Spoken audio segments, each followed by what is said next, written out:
کل کا ایکشن ہے. وزیر اعظم عمران خان صاحب جب سعودی عربیہ گئے اور وہاں جا کے انہوں نے پھر دوبارہ درخواست کی تیسرے سال میں دوسری دفعہ کہ جی پاکستان کی مدد کرے. یہ ایک قسم کا اعتراف ہے کہ حکومت پاکستان گزشتہ 3 سال کا جو عرصہ تھا اس میں وہ جو پاکستان کی اکانومی تھی اس کو ٹھیک نہیں کر سکی. اور یہ کوئی چھوٹا ایڈمیشن نہیں ہے. آپ کو یاد ہوگا آج آپ نے دیکھا سوشل میڈیا کے اوپر وزیر اعظم عمران خان صاحب کے پرانے جو کلپس ہیں وہ بھی نکال کر دوبارہ چلائے گئے کہ قرض لینا کتنی بری بات ہے. یہ ایک پولیٹیکل سٹیٹمنٹ تو ہو سکتی تھی اور جن حالات میں پاکستان تحریک انصاف کی حکومت بنی تھی ان حالات میں شاید یہ جسٹیفائیڈ تھا. اس وقت حکومت کا سعودی عرب سے قرض لینا, متحدہ عرب امارات سے قرض لینا, چین سے قرض لینا اور پھر ایونچولی IMF کے پروگرام میں جانا. لیکن آج جہاں پہ ہم بیٹھے ہوئے ہیں 3 سال سے زیادہ کا عرصہ ہو گیا ہے, آج اگر حکومت دوبارہ سعودی عرب کے پاس گئی ہے اور درخواست کی ہے کہ جی ہمیں پیکج دیا جائے تو یہ جسٹیفائیبل نہیں ہے.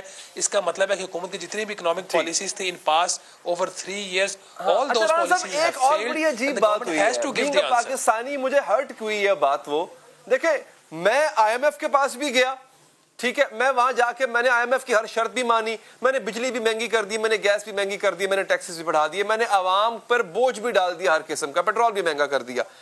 IMF کے پاس جانے کے بعد پھر مجھے سعودی عرب کے در پہ بھی جانا پڑ گیا. تو اور اس کا فائدہ کیا ہوا؟ آخری جو قسطیں ہیں وہ لینے کے لیے میں وہ شرطیں جو IMF لگا رہا ہے وہ میں قبول کر نہیں سکتا. جو میں قبول پہلے کر چکا ہوں اس سے پہلے ہی عوام کا بیڑا غرق کر دیا, اور پھر بھی مجھے کہتے ہیں نہ خدا ہی ملا نہ مثال صنم. تو پھر یہ ہم نے حاصل کیا کیا یہ سب کر کے؟ دیکھیں جب بھی کوئی شارٹ کٹ راستہ جو اپنایا جاتا ہے نا وہ شاید آپ کو وقتی طور پہ آپ کو لگے کہ آپ منزل پر پہنچ گئے, لیکن آپ منزل پر نہیں پہنچ پاتے. حکومت نے اپنی طرف سے پوری کوشش کی کہ IMF کے ساتھ اس کا معاہدہ ہو جائے, لیکن IMF جو ہے وہ اس دفعہ کافی کوشش تھا اور ہارش بھی تھا. اس کی کچھ پولیٹیکل ریزنز بھی تھیں, اور ایک جگہ IMF کا جو میری اطلاعات ہے 2 چیزوں کے اوپر IMF نے سخت سٹانس لیا.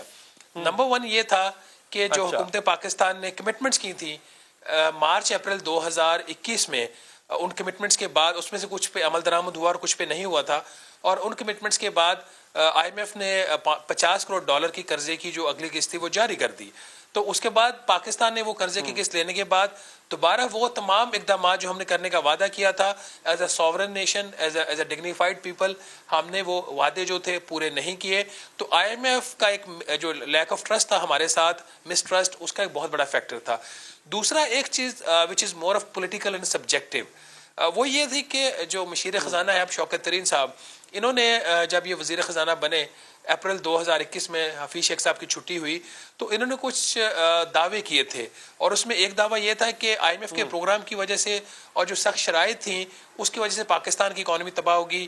وہ اس چیز پہ بھی ڈس ایگری کرتے تھے کہ جو اسٹیٹ بینک آف پاکستان نے 13.25% شرح سود کر دی. صاحب بہت بہت شکریہ آپ کے قیمتی وقت کا, اپنے میں وقت دیا. ایک وقفہ لیتے ہیں. نسلا ٹاور کو گرانے کے احکامات ہیں, کل کی تاریخ آخری ہے. جو کنٹرولڈ بلاسٹ ہوتا ہے یعنی ایک دم دھماکے سے بلڈنگ کو گرا دیا جاتا ہے, کیا وہ راتوں رات ممکن ہو پائے گا؟ راتوں رات کا نسلا ٹاور کو گرا دیا جائے گا؟ اس پہ حوالے سے آپ کو اپڈیٹ کریں گے اس وقفے کے بعد.